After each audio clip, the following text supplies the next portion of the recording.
Assalamualaikum warahmatullahi wabarakatuh. Nama saya Febri Kurniawati Indah Dewi Putri. Saya akan menjelaskan tentang konstruksi sosial dan kepemimpinan masa Khulafaur Rasyidin pada masa Abu Bakar dan Umar bin Khattab. Next.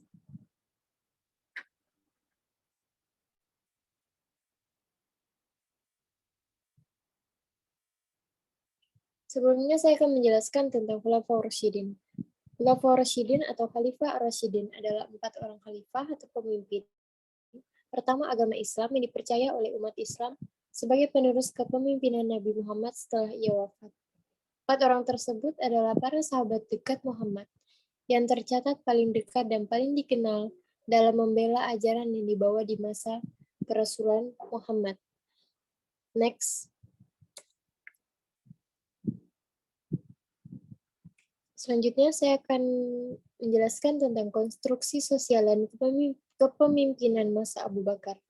Abu Bakar As-Siddiq menjadi khalifah pada 632 sampai 634 Masehi. Lahir dengan nama Abdus Syams, adalah khalifah pertama Islam setelah kematian Nabi Muhammad. Ia adalah salah satu seorang petinggi Mekah dari suku Quraisy. Setelah memeluk Islam, namanya diganti oleh Muhammad menjadi Abu Bakar. Ia digelari Asy-Siddiq yang berarti yang terpercaya setelah ia menjadi orang pertama yang mengakui peristiwa Isra Mi'raj. Next.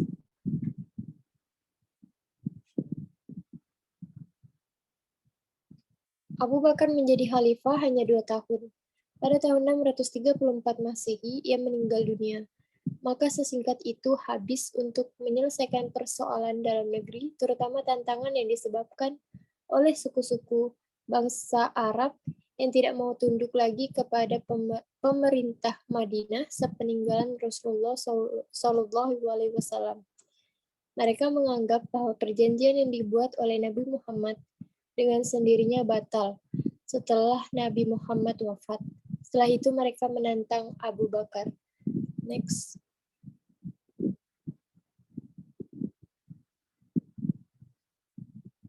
Dalam masa pemerintahan Abu Bakar As-Siddiq, cukup terbilang banyak menghadapi persoalan-persoalan di dalam negeri berasal dari kelompok murtad, nabi palsu, dan pembangkang zakat.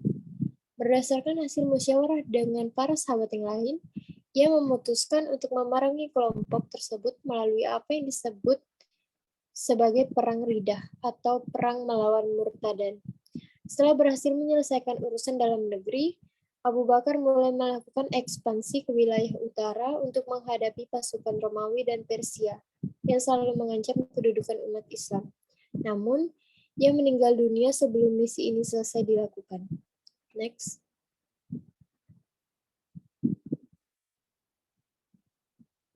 Selanjutnya, kita akan membahas tentang konstruksi sosial dan kepemimpinan masa Umar bin Khattab. Umar bin Khattab menjadi khalifah pada 634 sampai 644 Masehi. Adalah khalifah kedua dalam sejarah Islam. Pengangkatan Umar bukan berdasarkan konsensus, tetapi berdasarkan surat wasiat yang ditinggalkan oleh Abu Bakar. Hal ini tidak menimbulkan pertentangan, berarti di kalangan umat Islam saat itu, karena umat Islam sangat mengenal Umar sebagai orang yang paling dekat dan paling setia membela ajaran Islam. Hanya segelintiran kaum yang kelak menjadi golongan Syiah yang tetap berpendapat bahwa seharusnya Ali yang menjadi khalifah. Umar memerintah selama 10 tahun dari tahun 634 hingga 644 Masehi. Next.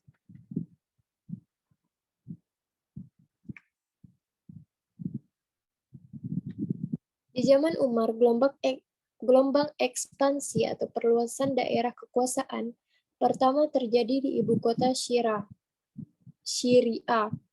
Damaskus, jatuh tahun 634 Masehi dan setahun kemudian.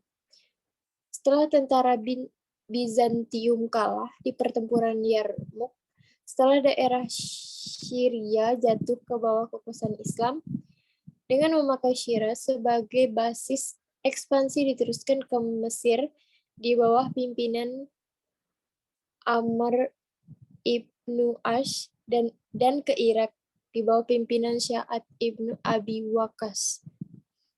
Dengan demikian Mesir jatuh ke bawah kekuasaan Islam.